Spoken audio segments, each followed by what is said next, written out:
Assalamualaikum warahmatullahi wabarakatuh. Salam equilibrium hidup harus sejahtera lahir batin dunia akhirat. Pada kesempatan ini kita akan melanjutkan pembelajaran kita. Pertama-tama saya akan menyampaikan tujuan pembelajaran ini. Peserta didik tentu diharapkan dapat menjelaskan struktur pasar. Pada kesempatan ini tentu kita akan melanjutkan pembahasan kita yang sebelumnya juga sudah kita bahas mengenai materi tentang permintaan, penawaran, dan harga keseimbangan sebelum pajak. Kemudian kita juga sudah membahas tentang fungsi permintaan dan fungsi penawaran. Kemudian selesai juga kita membahas tentang materi tentang elastisitas permintaan dan elastisitas penawaran. Kali ini kita melanjutkan materi kita, yakni adalah tentang struktur pasar, yakni dari tujuan pembelajaran akhir daripada pembelajaran kita pada mata pelajaran ekonomi. Baik, peserta didik sekalian yang saya banggakan, pada kesempatan ini kita akan membahas tentang materi struktur pasar. Tentu yang pertama kita harus mengetahui definisi dan pengertian daripada struktur pasar itu, di mana yang pertama pembentukan harga seimbang tergantung kepada apa yang terjadi dalam permintaan dan penawaran di pasar. Yang kedua, permintaan di sini adalah permintaan dari semua konsumen terhadap semua penjual atas suatu barang yang dinamakan permintaan pasar atau market demand. Yang ketiga, penawaran adalah penjumlahan dari semua produsen barang yang bersangkutan. Yang keempat adalah penggolongan produsen ke dalam beberapa bentuk pasar berdasarkan pada ciri-cirinya sebagai berikut. Yang pertama, jenis barang itu. Kemudian yang kedua adalah banyaknya perusahaan dalam industri. Kemudian yang ketiga adalah keluar masuknya pasar atau industri. Kemudian keempat, adanya peranan promosi di dalam pasar. Sekarang yang kita lanjut pada bentuk-bentuk pasar. Berdasarkan bentuknya, maka pasar dapat dibedakan atas satu, pasar persaingan sempurna, yang kemudian yang kedua ada pasar monopoli, kemudian yang ketiga ada pasar oligopoli, kemudian yang keempat adalah pasar persaingan monopolistik, dan kelima pasar monopsoni, dan yang terakhir adalah pasar oligopsoni. Baik, peserta didik yang mencintai mata pelajaran ekonomi, untuk lebih jelasnya kita melihat dari sisi penjual dan dari sisi pembeli dalam struktur pasar. Kalau ada kata poli dan soni pada nama struktur pasar itu, tentu ini untuk kita membedakan. Poli artinya sisi dari penjual dan soni dari sisi pembeli. Tentu kita bisa melihat daripada konsep materi. Pasar persaingan sempurna atau perfectly competitive market. Pasar persaingan sempurna adalah suatu struktur pasar di mana terdapat banyak penjual dan banyak pembeli, di mana masing-masing tidak dapat mempengaruhi keadaan pasar. Ciri-ciri pasar persaingan sempurna ini yang pertama, banyak pembeli, ya, jumlah pembeli dan penjual banyak, sehingga masing-masing pembeli dan penjual secara sendiri-sendiri tidak mampu mempengaruhi harga pasar. Yang kedua, harga ditentukan oleh mekanisme permintaan dan penawaran.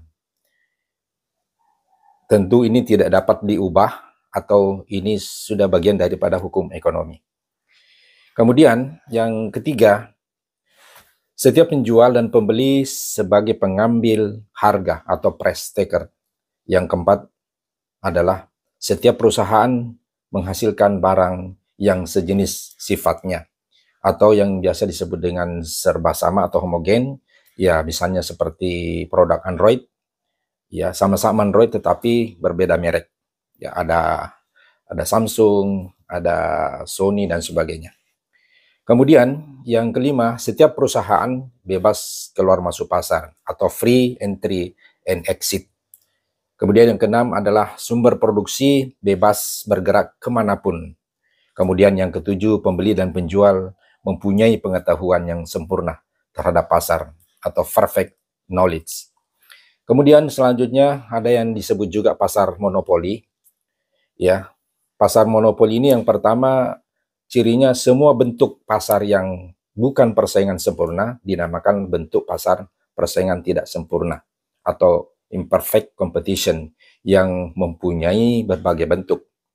Seperti ada monopoli, ada monopsoni, ada duopoli, ada duopsoni, oligopoli, oligopsoni, dan persaingan monopolistik. Kedua, pasar monopoli adalah suatu bentuk pasar di mana hanya terdapat satu penjual saja atau penjual tunggal.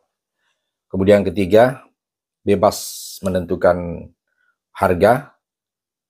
Kemudian yang keempat adalah penjual sebagai penentu harga atau price setter dan pembeli. Tentu di sini pembeli sebagai price taker. Ya. Kemudian yang berikutnya ada yang juga kita namakan pasar monopoli ya. Pertama, semua bentuk pasar yang bukan persaingan sempurna dinamakan bentuk pasar persaingan tidak sempurna atau imperfect competition yang mempunyai berbagai bentuk.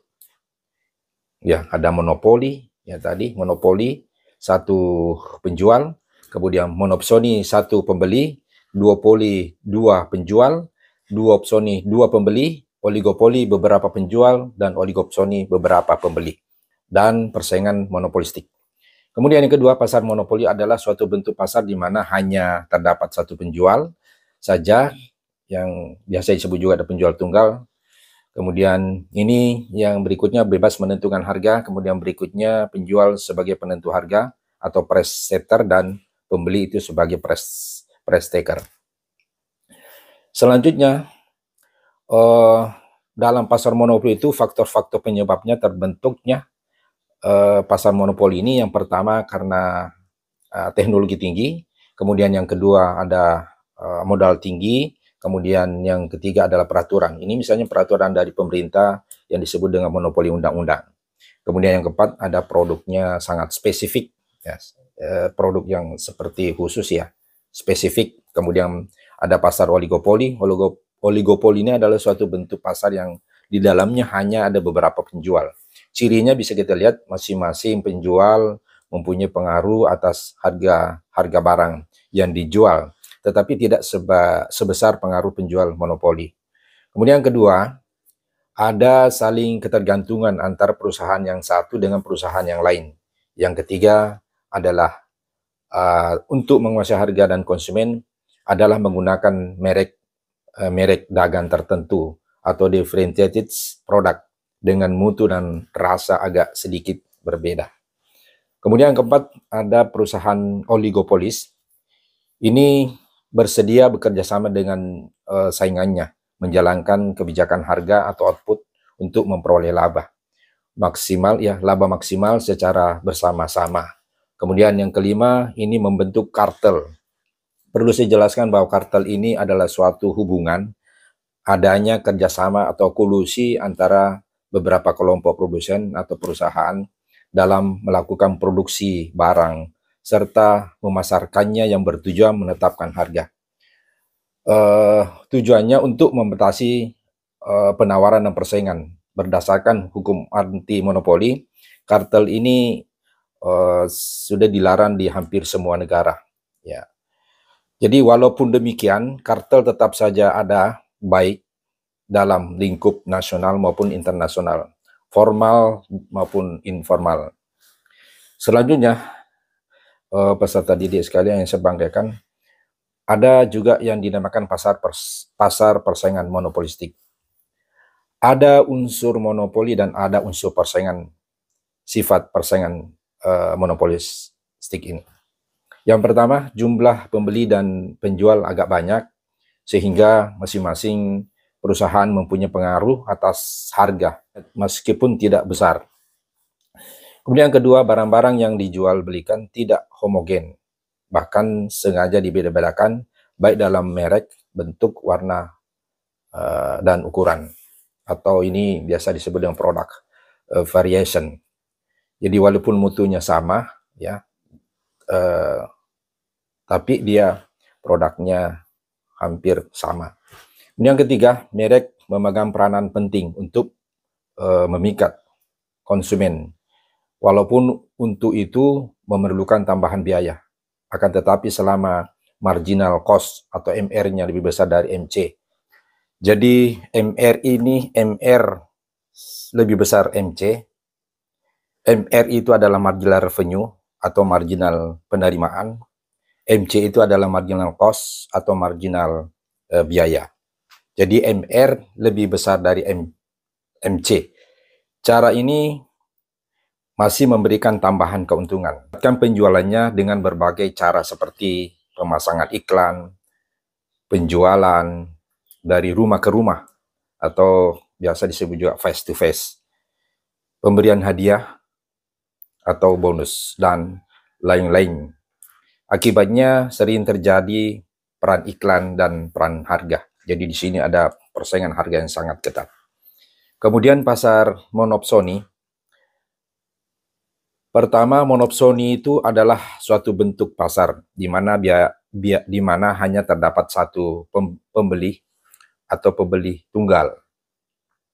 Dua, sebagai monopsoni, sebuah perusahaan akan dapat mempengaruhi harga dengan menaikkan atau menurunkan faktor produksi yang dia beli. Kemudian selanjutnya pembeli menjadi price setter, sedangkan penjual menjadi price taker.